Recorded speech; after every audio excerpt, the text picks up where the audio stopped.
रणजितसिंह नाईक निंबाळकर यांनी आतापर्यंत अशा असंख्य लोकांना मेंटली टॉर्चर केलं, त्यांना उचलून आणलं, त्यांना शारीरिक मारहाण झाली, त्यांना इजा केल्या। मी पुन्हा हे नमूद करते की ऊसतोड कामगारांच्या जिल्ह्यामध्ये ज्यांनी ऊसतोड कामगारांच्या जीवावर आजवर आपलं राजकारण केलं, भाषणांमधून कोयते घासून ठेवा वगैरे भाषा केल्या, पण त्याच कोयतेकरी लोकांच्या सुरक्षेच्या बद्दल मात्र ते चकार शब्दाने बोलायला तयार नाही, कारण त्यांना त्यांच्या राजकीय पोळ्या वाटायच्या नाही।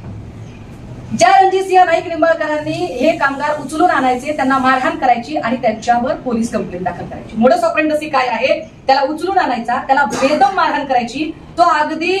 म्हणजे गलित गाठला झाला पाहिजे, तो मरायला टेकला पाहिजे आणि मग त्याला पोलीस स्टेशन मधून, म्हणजे पोलीस स्टेशन मध्ये तर गुन्हा नोंद होणारच आहे त्याच्यावर, पण त्याला दवाखान्यात न्यायचा, सरकारी दवाखान्यामध्ये न्यायचं आणि सरकारी दवाखान्यात जेव्हा डॉक्टर सांगतायत की अरे हा फिजिकली अनफिट आहे, तुम्ही याला अटक नाही करू शकत, त्यावेळेला त्याला फिजिकली फिट आहे हे सांगण्यासाठी त्याच्यावर जोर जबरदस्ती